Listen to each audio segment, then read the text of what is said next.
The true greatness of the Central Channel. It's Tuesday, and the sun rises with a special glow over the village. The children, Surya, Rama, and Adma, are full of excitement because it's the day to go to Shri Mataji's temple. There, they will learn more about the messages of Shri Jesus and the practices to balance the body's energy channels. Surya says with a smile, "Today is the day of innocence. I can't wait to hear Shri Jesus' story at the temple." The dogs run and bark joyfully as they accompany the children. Rama observes, "They can feel the energy of the day, can't they? It's like they know we're going to the temple." Adma laughs and agrees. It's true. They always seem to listen carefully to Shri Nim's words, as if they understand everything. Gathering the other children, the group softly blows a horn and begins walking toward the temple. They sing together with joy. Namaste, namaste. The God in me is in you. Connect with the Creator and feel the breeze on the fontanelle. At Shri Mataji's temple. When they arrive, the temple is beautifully decorated with red flowers, lilies, and an image of Mount Uluru, symbolizing the strength and innocence Shri Jesus teaches. Shri Mataji greets them warmly. Namaste, my dear flowers from the Garden of Innocence. Today, we will talk about true greatness and learn Shri Jesus' message. The children sit down with the dogs and attentively watch as Shri Nim begins to tell the story. On the road to Jericho. On the road to Jericho, Shri Jesus was walking with his 12 apostles. He spoke about his coming passion, death, and resurrection, but the disciples did not understand what he was saying. James and John approached Shri Jesus and made a request. "Grant us that, in your glory, one of us may sit at your right and the other at your left." Shri Jesus replied, "You do not know what you are asking. Can you drink the cup I must drink?" They said, "Yes, we can." Shri Jesus answered, "You will drink it, but to sit at my right or my left is not for me to grant. These places belong to those for whom they have been prepared." When the other apostles heard this, they were indignant with James and John.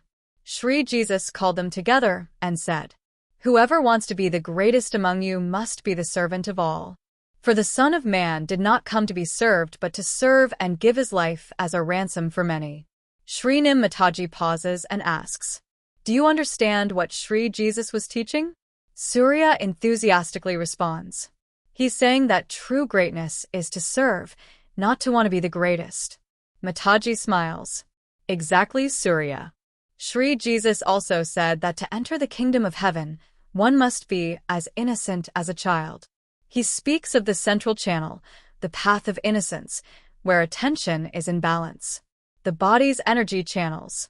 Mataji points to a diagram of the human body on the altar and continues. Our body has 3 energy channels, the left, which represents the past and emotions, the right, which represents the future and action, and the central, which is the path of innocence and connection with God. Rama asks, "And how do we cleanse the channels, Mataji?" Good question, Rama. If we are in the left channel, feeling sadness or stuck in memories of the past, we use warm water with salt on our feet for 10 minutes. This helps us return to the present. Adma raises her hand. And if we are in the right channel, full of thoughts about the future, in that case, we use cold water with coarse salt. This calms the energy and brings balance. Surya adds, "And the central channel?" The central channel is the path of innocence, Mataji explains. To keep it clean, Shri Jesus teaches us to meditate, pray, and watch. We feel the cool breeze on the fontanelle, a sign that we are connected with the divine. A simple practice. Mataji asks the children to close their eyes, place their hands open, and repeat, "Shri Jesus, help me stay on the central path. Let my attention remain in balance and innocence." After a few minutes, Adma says, "I feel a gentle breeze on my head and hands." Mataji concludes, "That breeze is the breath of the Holy Spirit, a gift from Shri Jesus to all of us." Never forget, true greatness is serving with an innocent and pure heart. The children leave the temple feeling light and joyful, ready to practice what they have learned in their daily lives. The sound of their laughter and singing echoes throughout the village, spreading Shri Jesus' message, the greatness of the central path. Smiling face with smiling eyes.